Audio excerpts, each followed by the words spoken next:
Ni hao and welcome back to English broadcast of the LPL. I know that the EU tiebreaker is going on right now, so get off your multi-twitch, but preferably keep our voices on because it's me and Rusty. We're about to send more Chengdu action your way. It's going to be OMG versus Snake in our third and final game in this series. It's going to be a hype one. And it all comes down to this, very important match for both of these two teams. Snake, it's Snake week, so we're really just trying to ramp up if we're Snake, trying to maybe make their break towards playoffs. This is the time to play up for them. But OMG, the chances are still technically alive, so he would like to start here. There's a must-win set for them because they need to beat Snake to make sure they can get above them in the standings. Only one more set after this one, I believe, left for OMG, and that is against Top Sports, who are currently making a very big surge in the LPL. So this is their must-win for OMG, and the follow-up is just that you have to win that one as well. And then you find yourself in the 4th place position. So ultimately, this is a battle for 4th. This is the second time that OMG have played against Snake, and last time they met, it went to Game 3 as well. However, Snake are able to pull out the Gouda and have some funnel strategies back then. It was at the start of the split. So a lot has changed. OMG, they're playing standard. Snake are playing standard. And they meet in the middle, and we still go to Game 3. Yeah, I think that's a big thing, though, for Snake. It's almost reminiscent of what happened in spring, right? They had this massive surge at the start of the split. We're like, hang on, why is Snake #1 on the table all of a sudden? And they actually held it for a good couple weeks.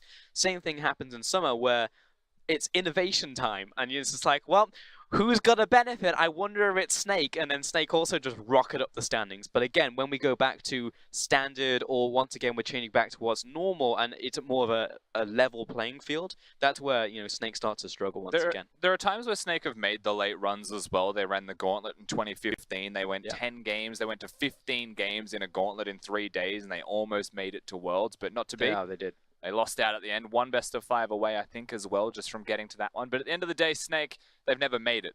They've never been able to get past those hurdles when there is some kind of trial in front of them. They crumble under the pressure. But the one thing that has always been consistent is that Flandre is a beast. So if you're Snake coming into this 3rd game, just empower him. Just give him all of the resources. You know that they're playing tanks against you. Ban the Ornn. Put him onto something else. They're constantly removing Cho'Gath, they're removing Mundo. If you get rid of the Ornn, you limit the tank options up there, then maybe you get a better opportunity to really shine and let Flandre strut his stuff. Yeah, no, I fully agree. I mean, Flandre is has always been a prodigy, When the first time he came into the LPL, everyone looked at him kind of in the same way they look at, like, a Jack over an Eyebright, and just like, this is the guy, He is a prodigy. He is going to make sparks fly. And then nothing really happened for like a good couple splits. Flandre was a bit of a disappointment to a lot of people. And then more recently, I would say maybe like the end of 2017, 2018, Flandre has just been literally popping off. I mean, Flandre's performances, no matter what you put him on a carry, put him on Shen, he'll still carry. Like Flandre is a very strong player right now. I totally agree. He is the type of person that you can invest a lot of resources in. You can see him just leading out there onto the stage in front of Snake. And there are some things I would change to give him more power. It wouldn't just be the top lane picks. I would get rid of the Camille from SOFM. If you're going to pick the Camille, I'd actually give it to Flandre now, because there is something that I have noticed, this trend. What the heck is that? Unsure. Instructions unclear. But he wants Snake to win. Now, what I would do is I would get rid of the Camille for SOFM because he's looked very shaky on the pick. Now, you'll notice that they've changed their support. I mean, it's just one support. Oh, there's a guy bowing. Got it. It's whatever you want it to be. Viewers, whatever you want it to be. Spy right there. Meditating. There's Warhorse. Hanging out. That's straight meditation right there. Hitting Zen. Ready to go for this 3rd game, OMG against Snake. It's an important one. We talked about this rivalry between the two teams as well. Big deal. Yeah. In the Chengdu Arena right now. In OMG's home. And Snake won last time, so they definitely want to get it back, OMG. As the rivalry continues. OMG, I would say, actually are coming into this 3rd game as favorites. If you compare the last 2 games, I actually think that OMG have been the better team. The first game was draft issues. The second game, they cleanly closed it out. So you come into the 3rd one, I'd say OMG are poised to actually succeed in this, unless Snake do something different, which is why, a lot of this pre-game conversation has been about what can Snake do better.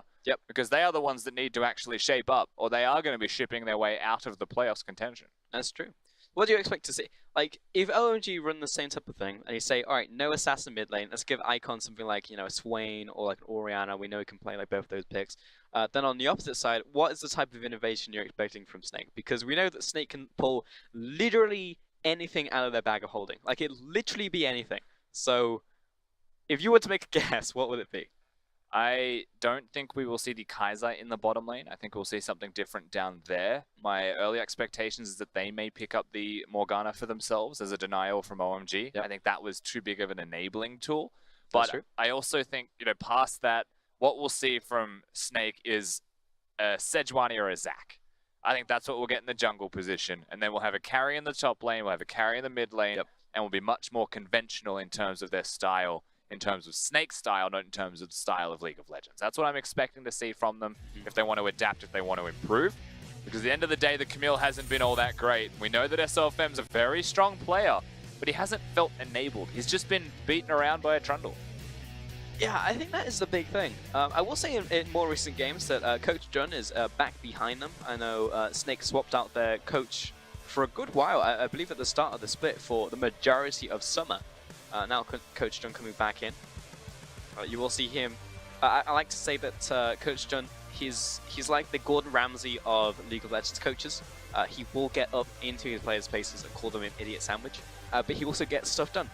So OMG going to be banning away the Kindred, Ryze, and Gnar right here. And Snake will look to remove the Rakan, Talia, and of course the Aatrox. I mean, who else could it be on red side? Nothing significant through the ban phase to be noted just yet. Once again, the standard bans across the board. Gnar once again from OMG when they are on the blue side. The Trundle should once again be locked in. Now what the Trundle does do is it's a blocker for the Sejuani.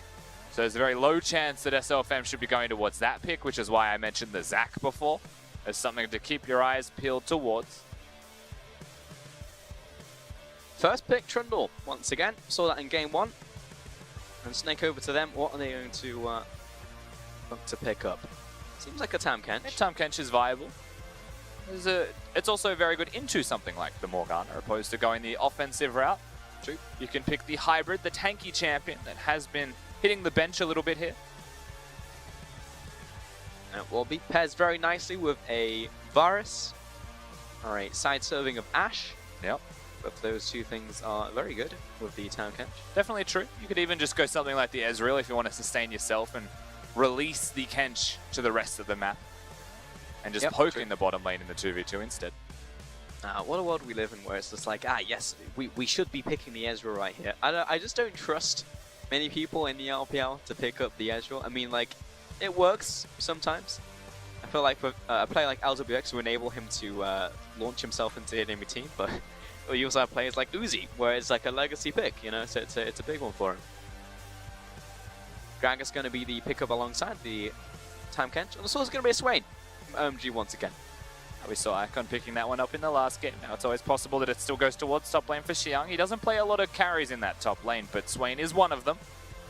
And of course, Icon did still seem decent on the pick with the Trundle. That mid lane gank was nasty coming out of them.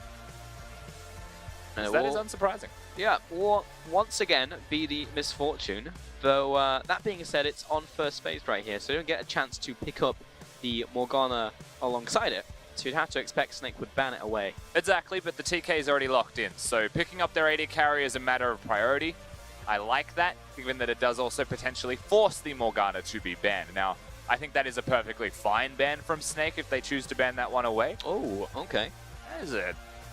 He knows his matchup. I'll give him that much. But that is a pretty early Azir locked in here. Emperor of Shurima, they want to scale up. They want to hit those late game team fights, it seems. On the back of Gorgo, perhaps putting on his carry pants. Yeah, fair enough. I mean, Gorgo, we've seen him pick up his fair share of the Ryze himself, but the Ryze is gone in this game. So Flandre's going to have to find himself with something a little bit different. Gorgo, the same. Looks like it will be the Azir. LeBlanc taken away. They are still planning for the fact that Swain could be going to the top lane because Xiang has actually done that in this split. Yeah. So they are planning for the fact that Icon could pick up an Assassin anyways. And I do expect Snake to be following with a Morgana ban alongside this Misfortune. Varus going to be the ban out there against Light as well. May even be an Ashe to follow. We'll see. I think they would react based off what Snake do now. If Snake ban the Morgana, then you would ban the Ashe. and you get rid of the guaranteed engage tools if you don't have the spell shield to protect you down in that bottom lane. We'll see where they go here, Snake, with 5 seconds left. I would love to see a Morgana, but they might just be banning mid laners that counter out Guoguo like the Akali. Always possible. Or you know what? They could just not do anything. They've cracked the sads with bans. They've decided that none of them is the correct Coach option. John isn't going to like that. Oops-a-daisies, and there goes the Ashe. And there's the Ashe, yeah. Very likely because, of course, 2 AD carries are very good alongside the Time Kench. In fact, they don't have an escape. It's guaranteed crowd control that can move around the map as well. Yeah. So not only are they very low mobile champions, so they can be saved by the TK, but at the same time they can also go somewhere else. Throw out the Varus ultimate or throw out the Ashe arrow. You know who kind of does that? Jhin. Yeah, kind of does. Kind of does the same thing. Kinda. A little bit. That's going to be here for Light. OMG.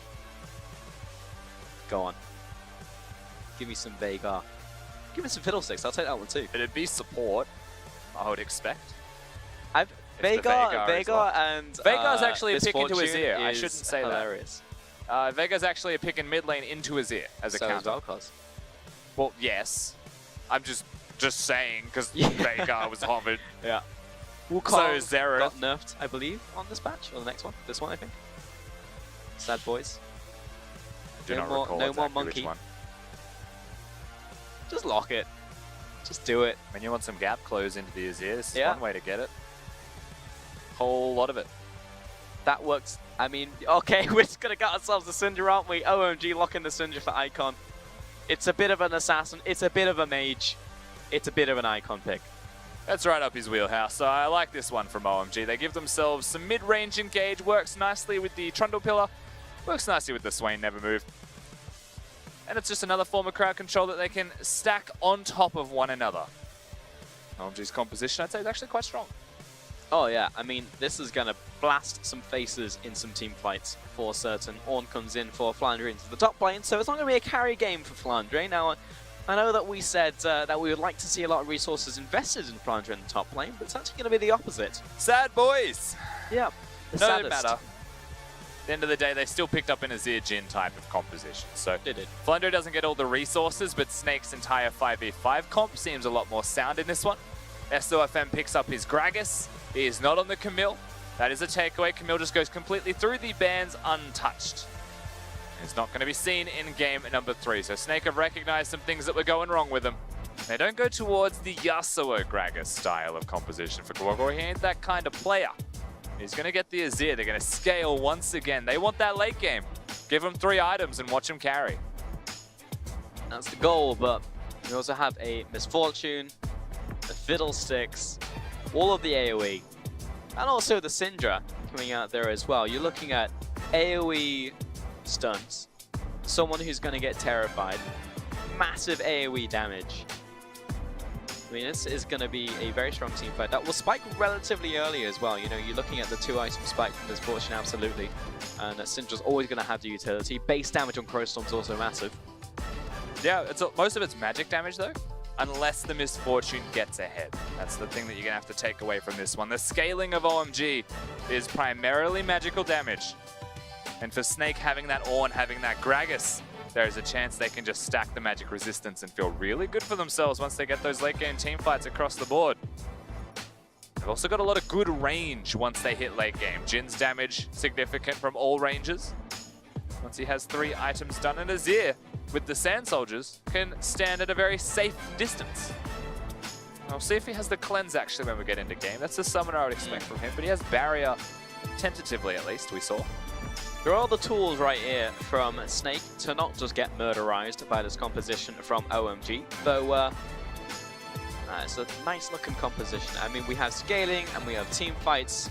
It will be explosive as we head into this final game. Maybe not in the laning phase, but once we get to that mid game, that will be the catalyst as we get onto the Rift once more. In our final time tonight, I'm going to head over to Chengdu.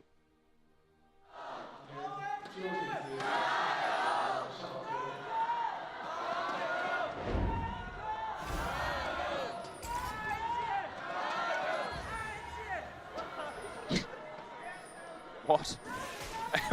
What are that was an absolute mess. I heard a lot of things. That was like 4 chants and someone saying IG. I don't know, Rusty. Well, we are on the riff regardless of the chance. Now, as we do load on, we look at what happens in the level 1, but more importantly, where these junglers will be moving. So we've got a Predator Gragas, very good at getting those ganks off after the first recall. But prior to that first shot, you'd obviously be considering that middle lane. Now, Gorko doesn't provide a lot of utility, doesn't provide a lot of damage, but I think it's all about giving more reassurance to Gorko to get through those early clears. You know, you get some pressure, some control, maybe even just find Jericho and prevent him from ganking. And that may just be the game plan here. Press off him. As, it's everyone a Fiddlesticks misfortune. Nah, he gave up. Yeah. He wanted to last hit a minion more than he wanted to win the bottom. He had a bit more time. He had like a good, 2 to 3 more seconds. If you don't set up those 3 minions, however, because they die at the same time, you can't get all of them.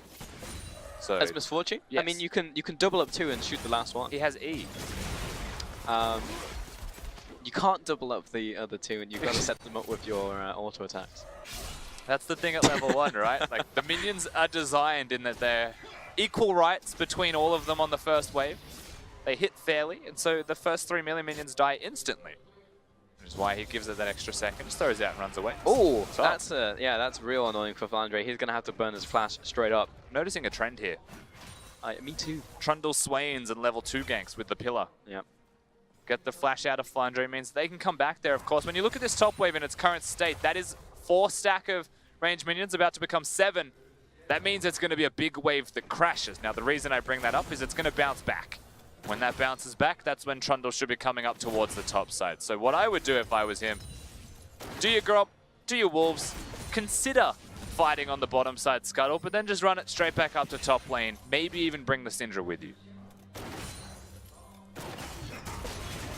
Right, stepping up right there, just harassing away. But this is probably one of the most annoying lanes I've seen in my life in League of Legends. Oh no, we're just going to find a snare down to fire. That's going to hurt a lot, though he turns around with the Aftershock, just gets a million resistances and says, screw you, I'm going to hit you in the face now.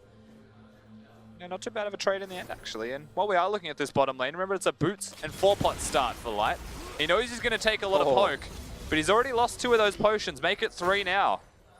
So those boots are not being very efficient for him currently. Yep. Whereas the Misfortune on the other side has gone towards a Doran's Ring, which I like a lot. And I believe a lot of people should be starting that over anything else, especially if you're going to Comet to make it rain on the Misfortune. Yeah, definitely agree. I mean, she's a pretty mana-hungry champion if you're maxing E. Like, remember last time that Misfortune was in meta, she got shoved out of meta by A, nerfing the damage, but B, increasing the mana cost for it. So it's just like, Misfortune needs a lot of mana to keep it going. I think it's like 80 to 100 mana. It's pretty expensive. It's a big amount because you don't want support Misfortune being completely broken. So if it was cheap, support Misfortune would be insane.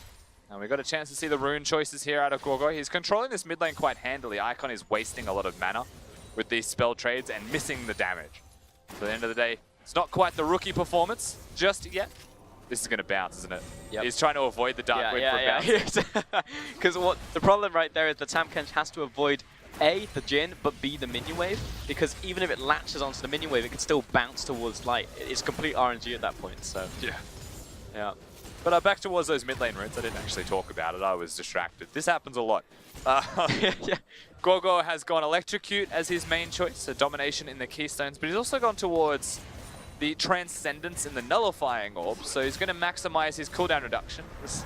Once again, these supports are doing it. It means that he's going to have 40% CDR pretty quickly. Maybe 1.5 items will maximize the CDR that he has. You know, I'm curious to see where he goes with his itemization. Nasha's Tooth and then perhaps a Fiendish Codex and his Rider's Reign. Doing some serious damage. Well, indeed. It's a little ways off, though, because we are looking at... that's a really nice way to hold the wave as well as the old Fiddlesticks.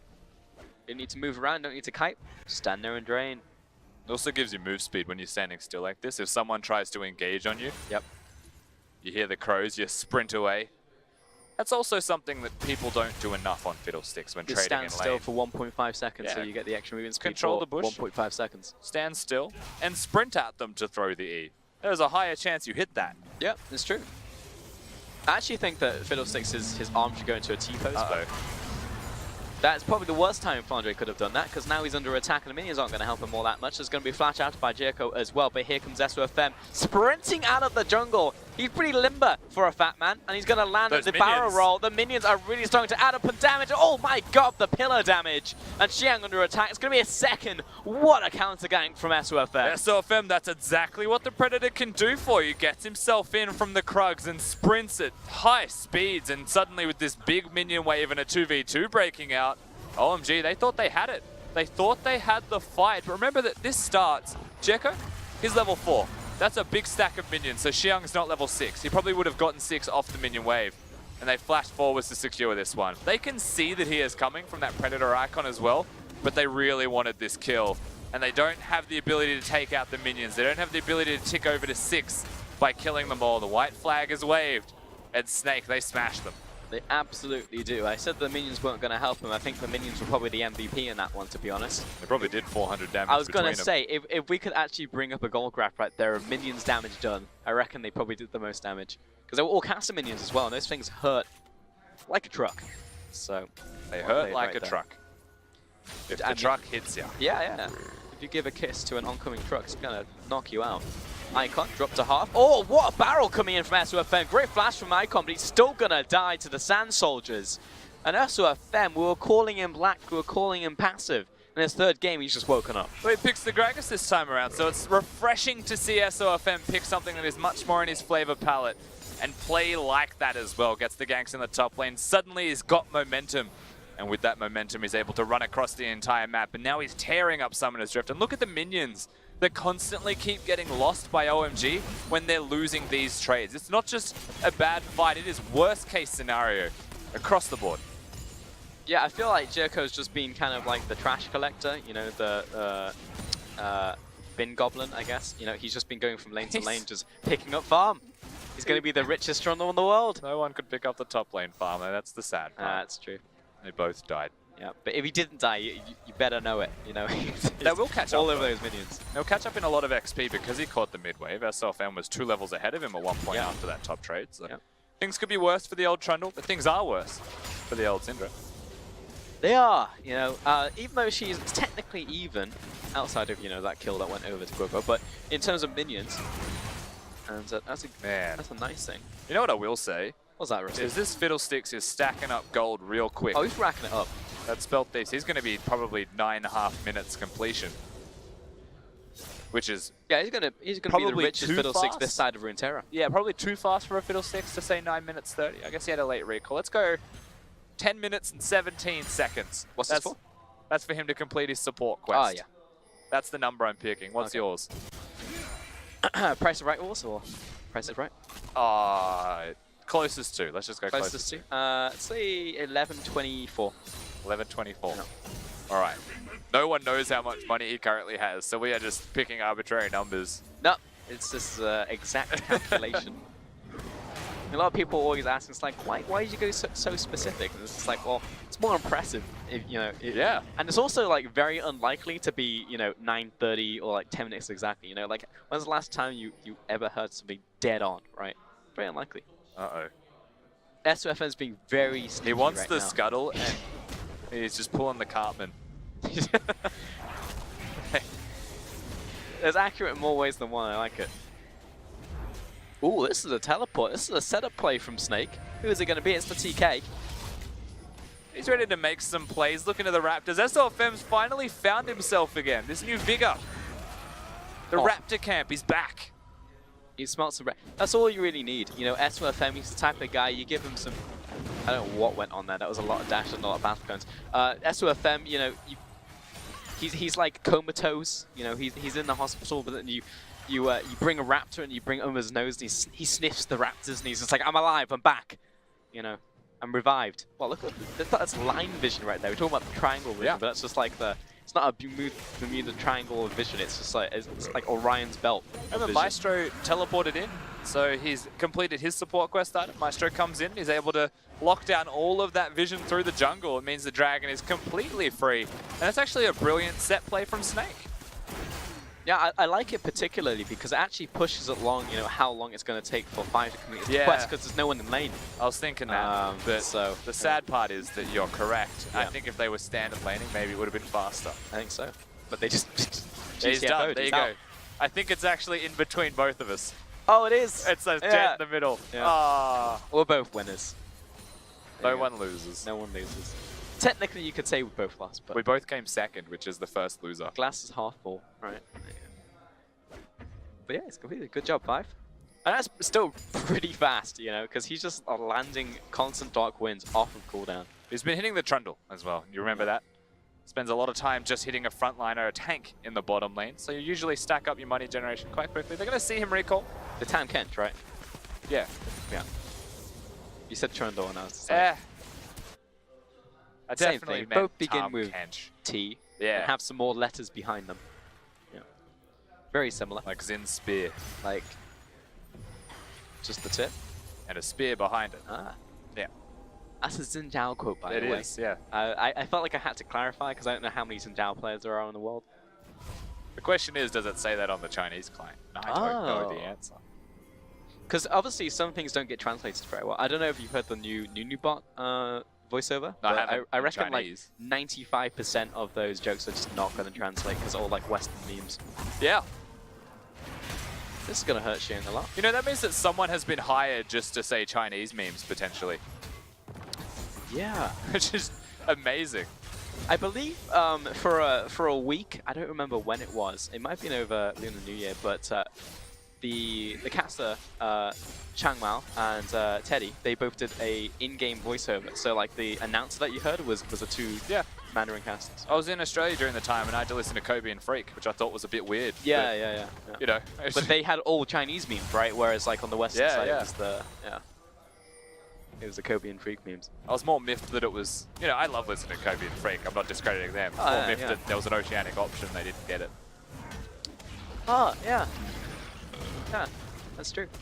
We don't play on that. Who are the most Australian casters? I mean, I know there are Australian casters, but who's like the most Australian? If you had to have an Australian off, right? That's rough. Yeah. Who's on the tier list? I can't decide between Atlas or Pastry. Yeah. They're pretty Australian. Yeah. I know if Atlas was trying, he would be real Australian. Yeah, he would. Yeah. Well, it's going to be a bullet time right on Light's face. Maestro is definitely going to have to go for him. A refreshing difference between games this time. Remember that it was an Atlas star that was trying to save someone from a misfortune. Ultimately, this time Tom Kench can just save you. So that's the difference. We mentioned this in draft. Offense versus defense. They have staked their claim here, Snake. They want to hold the fort. They don't want to beat their opponents down. And if you're Snake, I mean, you fully acknowledge that late game is the game plan. So I don't blame them for picking the Tom Kench. Yep. Uh-oh. Never mind. It's fine. You know, I feel like we get a lot of games like this, Rusty, particularly you and me. I don't get this with any other color caster, but we get a lot of serene games, you know, like the Bob Rosses of League of Legends. I think that casters talk too much. That's true. I think, like in traditional sports, there's like a lot of silences used very well, but in League, we just talk constantly. I don't know whether that says something about like the culture, the casters, or what, but I know like a lot of people, if there's not talking, they'll be like, oh, this is weird. Yeah. It's a bit awkward. I think that's usually the thing that comes up. You know, people will say, oh, it's awkward. But is it really awkward? Because like silence is a very natural thing. That's a very philosophical way to look at it. But, I mean, a lot of things are different in the esports realm. That much is for certain. Silence is just an example of it. Sometimes it's nice to just, you know, watch the game as it happens. That's true. Hear some game sounds, you know. Experience the ambiance of the Rift. Nope. Crushed it.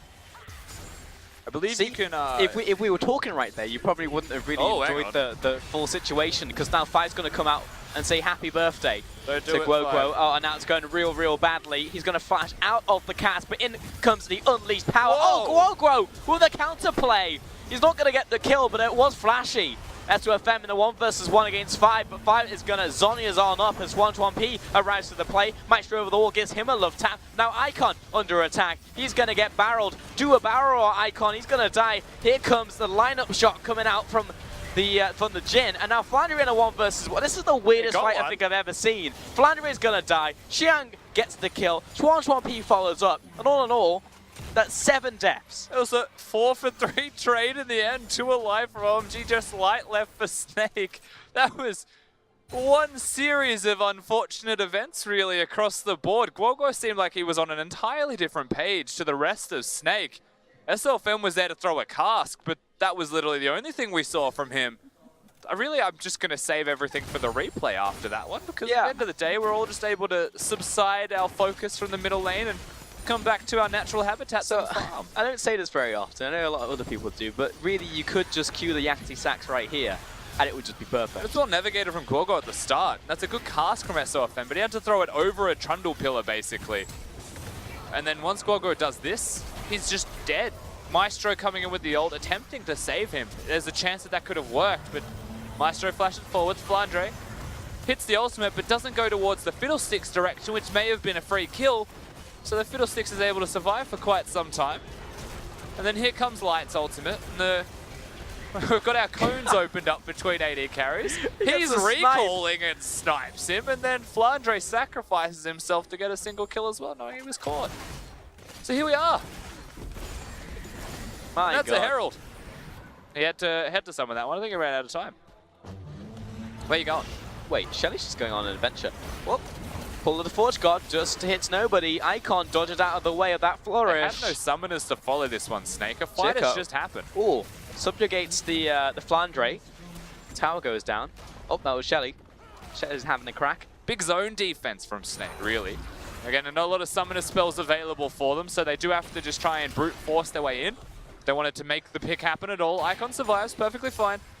But the charge was done in the middle lane. Shelly, you mentioned it. She was a bit of a wanderer. Not too sure where she was going, but she found her mid lane target. Who gets the local gold if Shelly's the only one to take down first tower? I don't think anyone does. So it just gets distributed evenly? So, hang on. Oh, bullet time, and Crowstorm is a tanky onto Flandre, though he doesn't really care. Jerko's now going to get involved, and Flandre is now starting to care, but he's still alive. There we go. P finally finishes him off. Well navigated, actually, from Jerko. Saved the pillar. Flandre, it looked like he was pathing weirdly, but that's also because he expected the pillar and didn't want to get caught bottlenecked in between the turret and the wall. So, whilst he walks the safe way, Jerko also holds onto the pillar, uses it afterwards, and still locks him in place. Very well done from OMG to get the dive off after a bit of an awkward start. This also means they get some time to find themselves an Ocean Dragon and prevent the two Mountain Dragons. The 2 Mountain Dragons secured by Snake. 4. First tower. To actually go to a champion. Yep. And Jericho will also get the dragon right That's here. A big misfortune. A mountain for mountain. That misfortune has 8,000 gold, 3, 0, and 1. And as you said, quite big. Has actually been maxing out the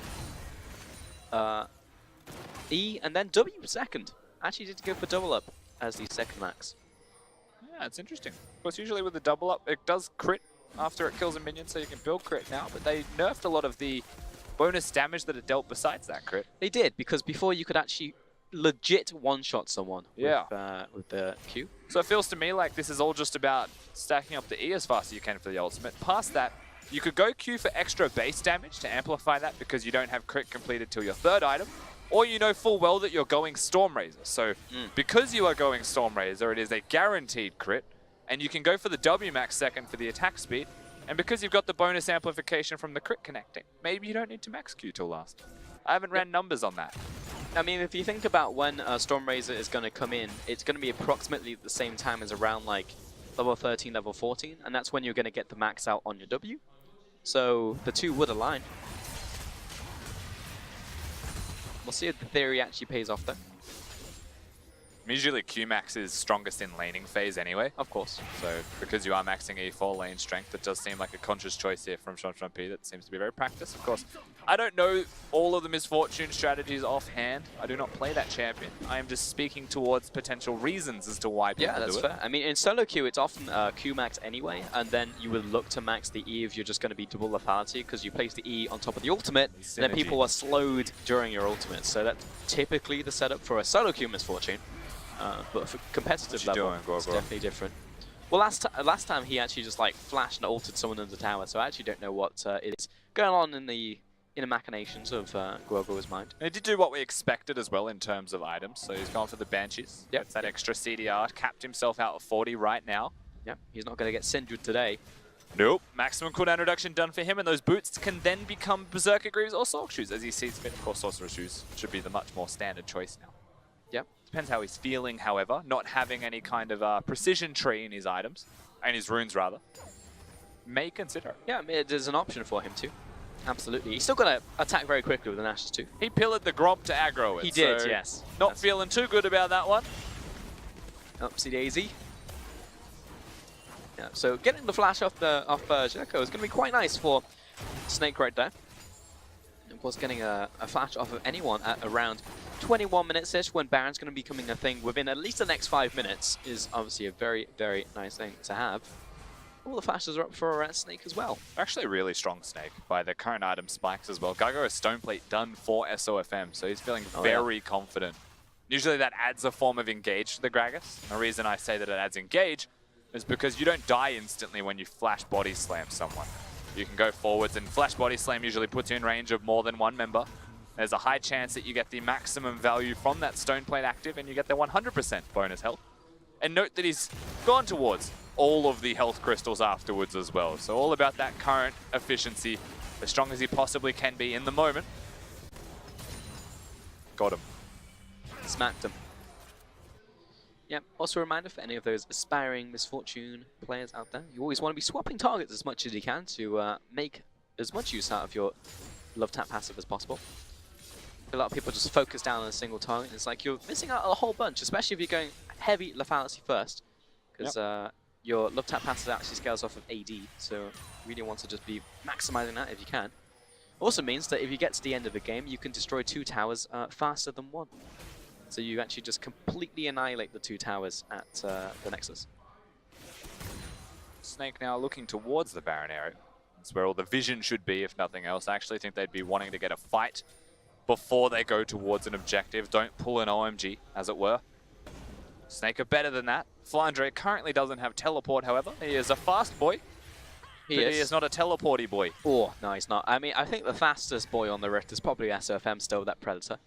That is up for debate. It's race behind him and speed racer though. That's true. He doesn't have Hail of Blades. I take that back. Oh no, he has cheated us. But the other AD carry 1p also very fast, actually. And because he will be going for the Storm Razors. I'm willing to concede and say that it is just SOFM when Predator is up. But a Ghost Ornn is pretty quick. That's also true. Still think it's SOFM. Of course, he has teleport now, and he's grouped up anyway. Knock up onto 1p. And yeah, Snake will be happy with this one. They knocked down the middle tower to a pretty low HP percentage. Just a bit of a how do you do. Yeah. We're now 24 minutes into this game, and all right, Jericho's getting me. Blue buff's up. We need to have a chat. Okay, we need to stop using our pillar to aggro camps. Yeah. Well, it does deal flashed. 1 true damage. But it's not about that. It's about the fact that he doesn't have it to get away from stuff. No, he doesn't. And Snake are pressuring in his jungle. The reason he flashed is because he used it already to start the Gromp before. Yeah, but I mean, this time he doesn't have a flash to burn, so why would Snake, you know, aggress on him again? Because they were looking to burn his flash.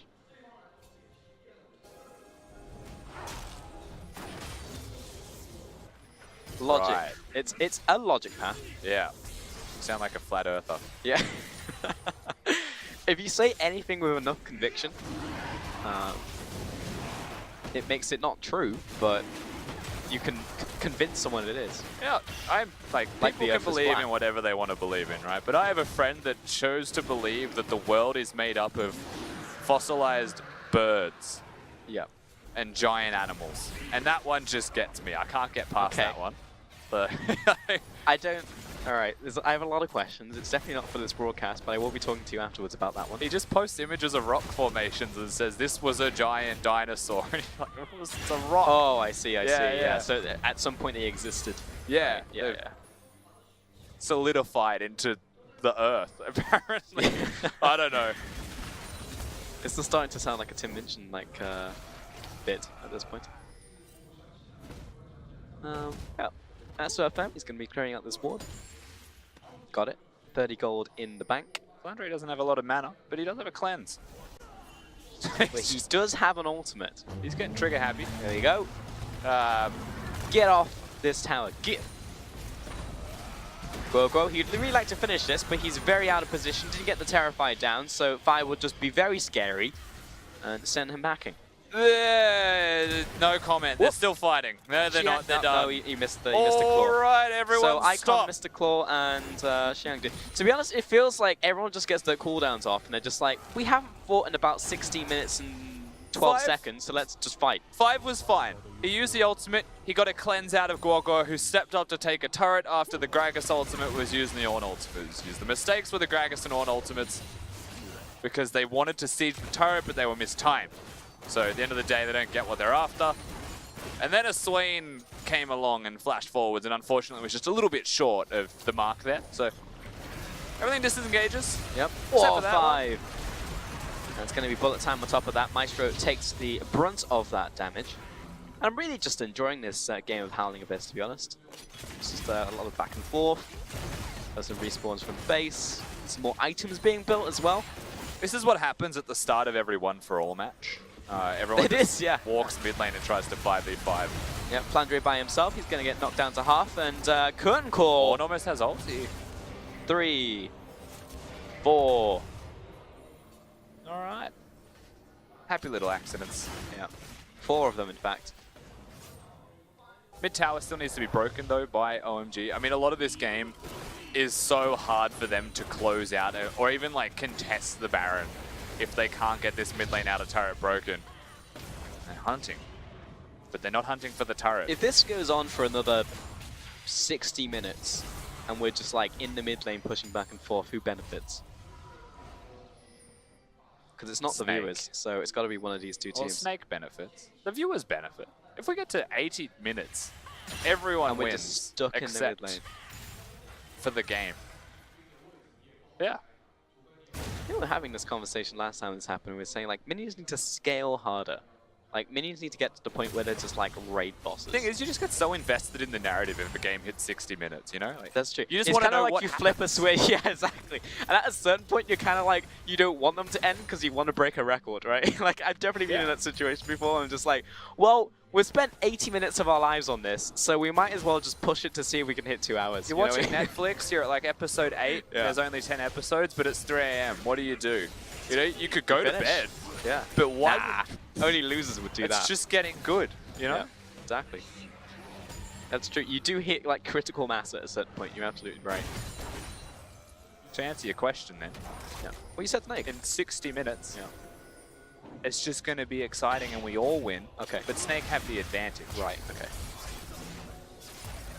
Clive's not happy. No, he's not. But he is Fiddlesticks, so he's going to go to the nearest drainable life form. Oh, no, he's not. He's going to die if he does that.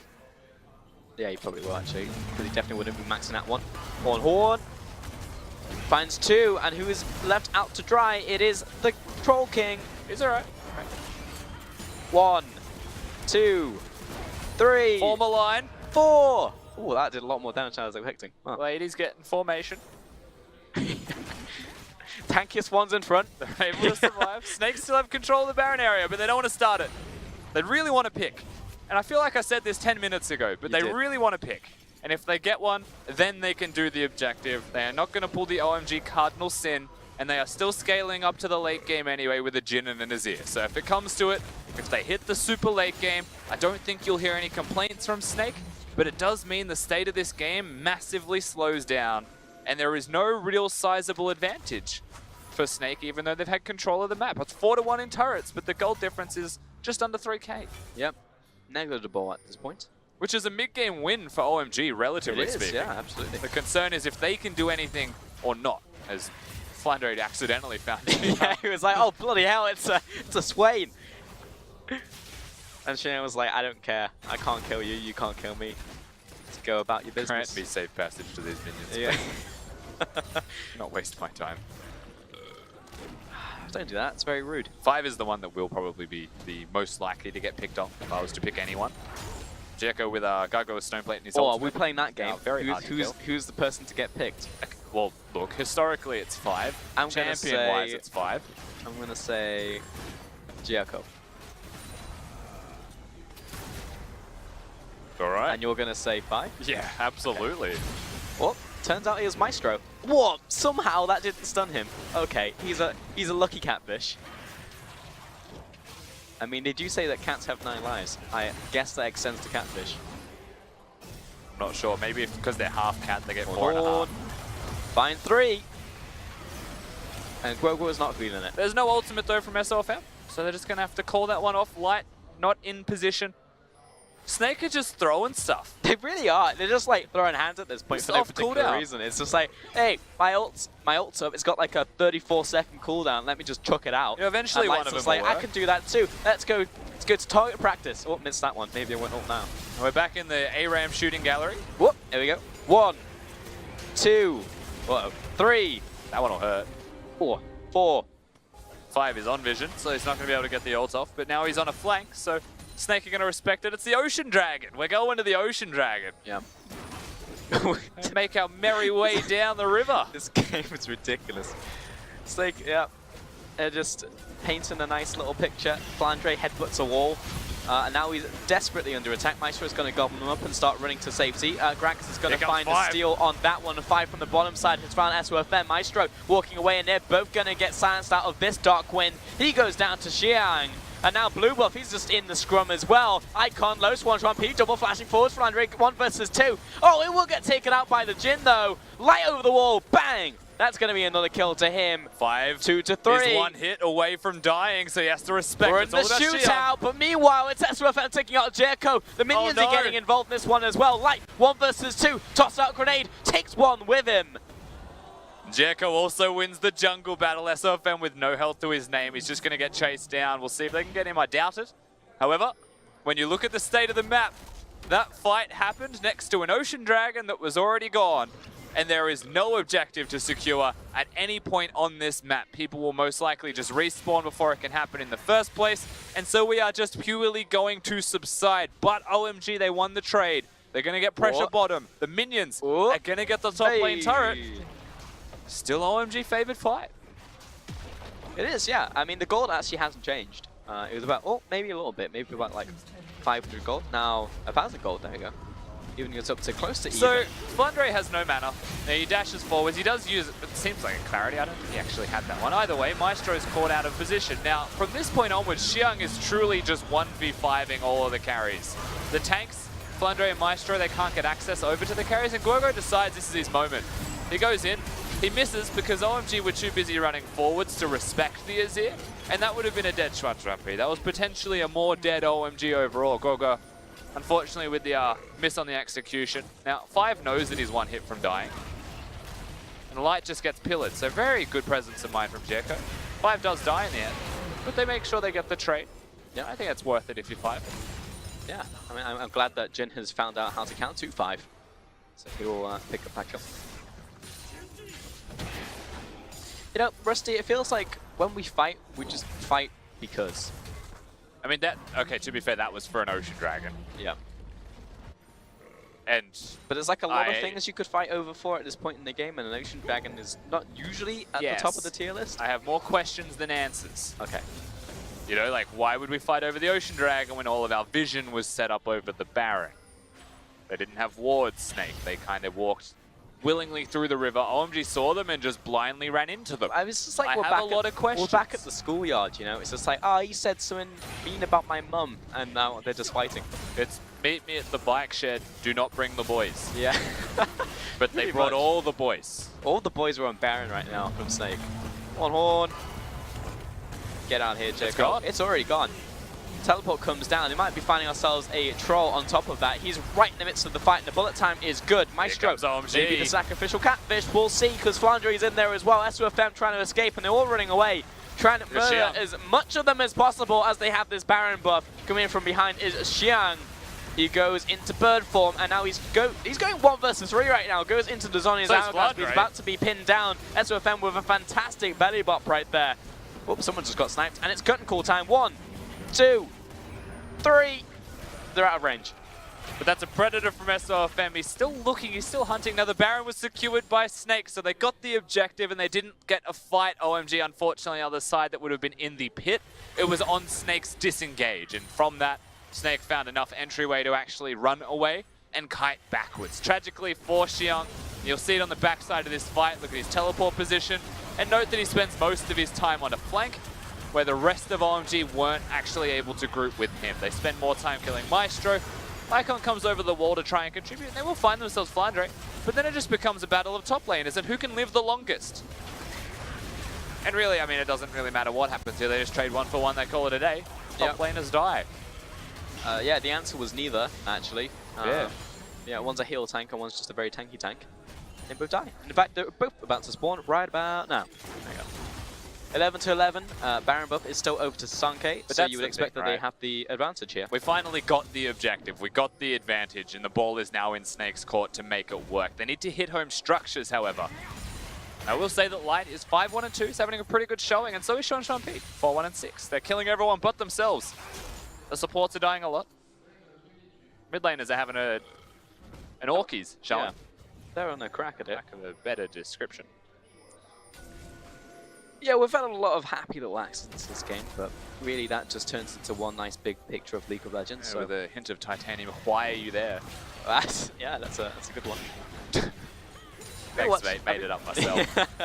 1, 2, 3. That's gonna hurt. 4. Yeah, it's gonna drop him down to half. That actually pushes 2 half health members away from this turret as well. So Snake, just by using that Jhin ultimate, they'll get themselves at least a single turret. I'd keep pressuring if I was them. Go for the inhib structure. Bring up the tower. And now we're really playing Aram. If you give Azir 3 seconds, the turret dies. Or, I reckon, yeah. Horn. 1. He got 5, and he's knocking up again. He's being really annoying to 5, but more importantly, the tower is slowly dying. Yeah, the cannons are going to take it down. Yep, got him. Oh, Jericho jumped in there. I think he got knocked in by an SOFM barrel, and now they're going to chase forward. 5 just took a lot of damage very quickly. Now he's underneath the tower. He's going to fall right here. Flandre closing in from around the side, and Maestro has found himself a Xiang. Bullet time comes forward, and that finds 3 right there. No! Oh, right! Lights out for him as he flashes into the bullet time. Oh yeah, hate to see it. They're still pushing for Flandre. Traffic cone comes up, but he's not stopping. He's going to continue dashing away. 2 kills on both sides, but the tower is down. It's the most unsettling experience right now at Summoner's Rift. Light just flashed into the bullet time and died in less than a second. He's going to feel that one in VOD review sessions tomorrow. Oh boy. There's OMG, they're going to push forwards again. They win a team fight against a Baron buff Snake. And you know what I get from this one? What's that, The Rusty? game's going to continue for a little while. We are 40 minutes in, We are believe it or not. absolutely 40 minutes into this game. And the Raptors will fall. Elder Dragon's going to be the next objective you have to field, considering it's the only objective on the field. I think OMG, if they Misfortune. get the Elder Dragon, can actually still successfully win a front-to-back team fight. But I'd say they're actually pretty gated by the Elder Dragon. I have a feeling that, you know, at this stage in the game, 4 items completed. It's not a massive outscaling or anything by any means. OMG can still win team fights, but I would say the ball is still with Snake, and that they should be defaulting to favorites in a team fight as it happens. Here comes Light. Hoping to avoid some bullet times. Yeah, I mean, he doesn't have flash anymore, so he can't flash into another one. That's true. It's down to half already. Remember, Azir does a lot of damage. Got entryway into this. Jericho is stepping up. It will be a still attempt, but it's not going to happen. The safest hands in the east, S2FM. He'll secure the dragon. Uh-oh. No. Hello, 5. He wasn't expecting it. Snake wasn't expecting it, so they will kill him in the end. But it will be a kill onto the jungler, and Snake are in prime position. Yeah, they had the advantage. Now they get the Elder Dragon to boot. They've got minions pushing in the top side. That is set up. Someone has to deal with that from OMG, but the rest of Snake push mid. That's guaranteed to be 1 in here, probably 2. And potentially the game to follow here if Snake get an execute on an engage at all during the next 30 seconds. That's 2. There we go. Snake are just gradually pushing in. Jericho, 30 seconds off coming off of the death chamber, so it will be a while until we get him out onto the field. And they may even be able to save that second inhib. They're looking for 3 at once, Snake. Flandre. If they grouped up as 5, it would definitely be 2 inhibs, but instead, Snake, they try and optimize, get as much as they can. They will still most likely get this one in bottom. Yeah, Flandre's been setting it up. He can't step too far forwards against that misfortune. That's S2FM stepping a little too far into OMG. Curtain call. 1, 2, 3, 4. Oh, that almost killed him. Burn. He is still burning. Oh, he makes it back to the spawn pad. Gets a bit of healing right there, but the meme became real as it almost took out the jungler. You don't just come back up, by the way. You just respawned. That's an Elder Dragon Jhin for you. So Jin's doing some serious work. Jekko has to go back to base, and there's no real tanks there from OMG to defend them against this Jhin. You contrast that with Flandre on the Ornn, who is unstoppably tanky. For the most part, he's having a pretty good experience, honestly, on Summoner's Rift, now that he's scaled up in items. 3 inhibs gone, super minion's going to be doubled, and I feel like that's the moment that Snake needed, because they'll just go over to the Baron now, and they should be able to use that Baron buff with the double supers, and honestly, minions will end the game for them. Yep. Unless OMG somehow steal this, in which case we are absolutely going the distance. We really are, but again, you know, that's crit that. That's a healthy crit right there. He's giving it to Azir. Yeah, really, because he's already got one. Yeah, he's fine. OMG again, must-win game for them. Now is the time for them to play up. Otherwise, if they lose, they're eliminated. They're completely locked out of playoff contention. Because they need to win this one, and they need to win the next series against TOP. One Horde gets a knock up. Oh, that's going to be right on 2-5 right there. But he actually buys a lot of time, and Jekko's able to move forward. This is going to be a big bullet time. Forces the gem backwards and splits up the fight right there. OMG, been pretty happy with how that one turned out. 1, 2, 3, 4. Good damage. OMG do not lose, but they are... Oh, hang on. Oh, 5 off to the side. He gets the Fear off on to Guoguo, but he goes into his own Zhonya's Jericho. Nice little cone right there. Guoguo finds them funneled. Light was just haunting Xuan P, trying to find him. OMG still hold the fort. They have to recall. They've been spotted recalling. Baron still belongs to Snake. That's the massive victory here. OMG are forced to base. They're forced to defend the double supers. So it's a free Baron buff, and it should be game now for Snake, barring a monumental mistake in the next 2 minutes. 8 super minions inside that base right there for OMG. Oh, I have to get on the PvE duty. It becomes a game of X Hero Siege. 1 Baron buff around now. Flandre's got some heals, because why not? He has heal. I mean, this is going to suck a lot for OMG, because they've still got another 2 minutes until their inhibitors come up, and that's just the mid lane. Yeah, the minions will genuinely end this game. All it takes is pressure from Snake. Snake just needs to push on foot. Oh, Flandre didn't manage to land his headbutt right there onto the Forge God. But one's down. And looking to Jericho, he's going to pop the stone plate, and in comes 5 as well, causing havoc on the front lines, but Icon Xuan both locked up. Jericho now looking to back away. He flashes out of the fight, but 5 is already dead. Jiang cannot find purchase into this fight right now, and it's a big bullet time coming through. He finds 1, but the rest of the tanky team is already on top of him, and Xiang has not really been able to offer too much to this fight. I mean, he's still alive. That's 4 coming in. They'll drop him on the spot. Jericho in the 1 versus 1 is eventually going to go down, but Jiang, 1 versus the world. Can Big Bird do it? I'm going to go with no, but he can definitely take someone with him. Now in this 2 versus 1, I don't know how this win is still alive, to be honest. The minions are going to end regardless. There we go. Eventually drops, the ace flares come up, and there it is. The minions come in and finish up the game. 44 minutes in this 3rd and final game. OMG are eliminated from playoff contention, and the Snake story continues. I'll tell you what, it is a real tragedy for OMG. They had some glimmers of hope in the earlier stages. That first game, they won the early game. The second game, they looked significantly better, but Snake brought it back. Flandre just got to play the tanks, and SOFM looked much more like himself in that game, number 3. So they're able to get the victories. Snake keep the run, keep the dream going. They're pushing for that 4th place spot. That'll put them at 7 wins. And 8 losses, which is equal with Fun plus Phoenix in terms of wins that they have. Yep. Snake continue getting wins, continue to push towards playoffs right here. Remember, they'll be playing yet another game 2 days from now on Tuesday. So it just doesn't really stop for them, just keeps on going. Remember, a lot of this is because of the Jakarta Asian Games and a lot of schedule swap-ups. Sure have. We have a week 11 in our 10-week schedule. 5 games happening on week 11. Make sure to tune in for that one. In fact, next week, Jakarta Asian Games will be happening, so make sure to tune into Asian Games. In fact, we won't even be on Monday. We're on Tuesday. We are indeed. Changed everything up. So if you arrive on Monday, don't, because we won't be there. There'll be no LPL League of Legends. I actually think there won't be any League of Legends around the world, because Monday is usually the day that just LPL is on. So it's the ticket. It's not going to be a lot on. Maybe tiebreaker day for NA. Ooh, that's true, yeah. I know today is tiebreaker day for EU. It's happening right now.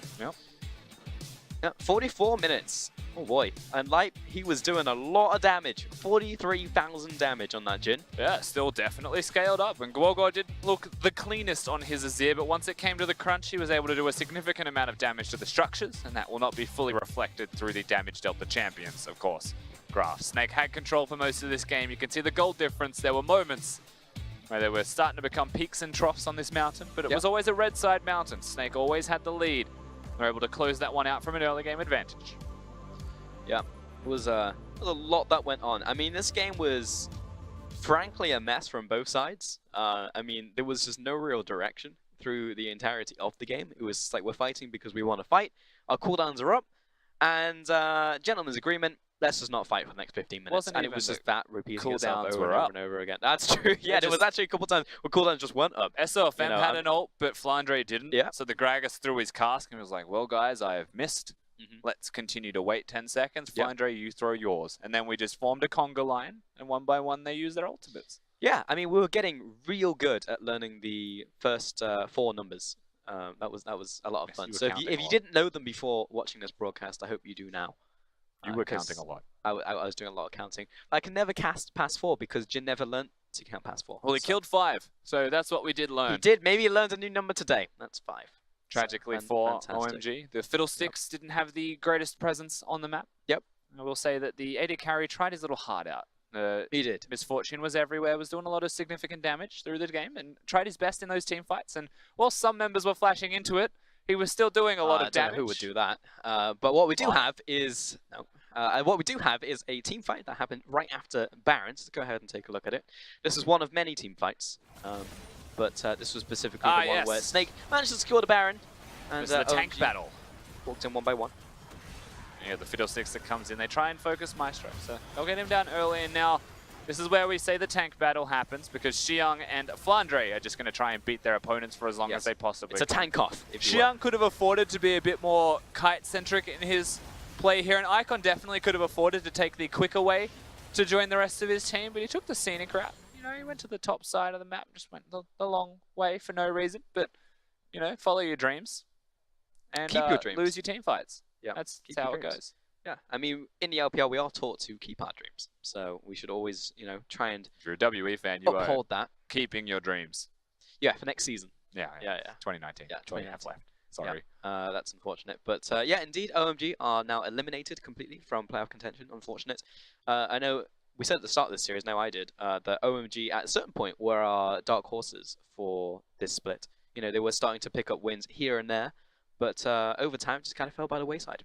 And unfortunately didn't really amount to anything. And that being said, I think if you were to collate all of like the top like plays and form the montage, a good portion would still be like Icon. You would have probably 90% Icon making plays, yeah. You know, for OMG, the last couple of sets that they won, it wasn't just Icon, it was Chelly that I thought was playing pretty well. He had some good Swain performances, some mages in the bottom lane, but this time around they bring out Xuan P, they don't get the victories that they're after. Icon still had some good performances, but once again, those performances don't directly translate to a victory. And in the third game, even Icon was a little bit off. Yeah, that is true. Though also I think that Icon... Earthquakes. Whoa. That's just people. Oh, it's fine. We're okay. It was that was just like a 0.0 on the Richter scale. Yeah, so SOFM will be our MVP out of this game. Congratulations to him on his Gragas. I think the funniest part of the game to me was when he was sprinting out of the jungle with Predator. That was a good gank in the top lane. That was a good gank in the top lane. This is 10th MVP, by the way. This guy's been racking up MVPs. He's doing it for the junglers. You know, there's not a lot of junglers that get on that MVP list, but SOFM is one of them because most of those came from the start of the split where he was getting funneled. So rightly so, a deserving MVP for the start of the split, but this time around gets the Gragas, does his buttons, and he's able to get them through the early game, which is all you really need. If you're Snake, right? He got the early game done. They knew they had the late game, so they were just hanging out until they won. That's the thing, really. You know, SOFM just kind of woke up in this game because I feel like he was a bit asleep in game 1 and game 2, and in the third game it's just like, all right, it's time to win. I'm going to pick Gragas, I'm going to go Predator, I'm just going to gank continuously. First 3 kills of the game was all instigated by SOFM, so he was just smashing people left and right. So, yeah, well played to him. Maybe purposely sandbagging so that he can peak up, which means he'll get the 3rd MVP. That's, you know, if you want to confirm at least one MVP a series, that's how you do it. You play down, and then you play up. I don't and you know. create that difference, right? I don't know if the algorithm accounts for troughs in performance. I don't really know. I actually feel like the algorithm changes every single time, to be honest. But either way, we had a bunch of games this week in week 9. Of course, this is Sunday, so it's the end of this one. But we do get to take a look at the standings and see how everything is shaping up as we head into our last 2 weeks of play. That's right. There's a week 11. 11 minus 9 is 2. That means 2 more weeks of play. And this fancy graphic that we can show you here shows us how we're doing. So semi-finals bye has been confirmed by Rogue Warriors. Our playoffs being secured. Everybody in the Eastern Conference and EDG on the Western side. Yep, definitely the case. Now, for the Eastern Conference, whilst they are secured in playoffs, they aren't secured in their positioning in the standings. You notice that IG being 16-1 aren't even purple yet, so no. Still to be determined. Now, Suning Gaming can probably not get much further than 4th, I don't think, though. They'd really need to push some limits there. I'm not even sure they have more than 4 games left, nonetheless. OMG, yeah, they have played less than the other people, though. RNG have played 2 more games than them. So, yeah, there might be a chance for them to eke into 3rd if RNG just lose everything from here on out. But RNG have actually played most of their games. They'll be playing the rest of their games in week 11. So, there is a chance, but it's a small one. Very small chance. And unfortunately for OMG, you saw it in the standings. They were eliminated today. Yep, Hope just now. is still there for Snake as they fight against Fun plus Phoenix for that last remaining position in playoffs. They will indeed. Remember, guys, that we will not be here tomorrow. So if you're tuning in for some Monday League of Legends on the LPL, it's not going to be happening. It will be happening on Tuesday though. So if you want to tune in for that, we'll have 2 series for you. That will be Snake versus Rogue Warriors. And we'll be ending the day with Suning Gaming taking on BLG. The 21st China time, so keep that one in mind. It's not going to be tomorrow, it's the day after. So just think about that in your brains right now. Yep. The first set's very exciting, but the second set is a big determining factor for seedings, for playoff standings, and for where these teams are going to wind up. Suning Gaming with a massive surge, but BLG, always a dark horse, always the potential to make those runs. I mean, the miracle is always alive until they're eliminated. You know, it's just like, it's the same for every game that they play. It's the same for every split, every season that they play. If BLG feel like going and making their run all the way through playoffs, they'll just do it. So make sure to tune into that game because they just might pull off a miracle again because it's BLG. Yeah, but the miracle is just going to be denying Suning the fun, sadly, because they're in the Eastern Conference. Feels BLG, man. Feels BLG, man. Either way, for now, we are going to close the show. So on behalf of myself, Rusty, everyone on the broadcast team, thanks so much for watching. We'll see you on Tuesday.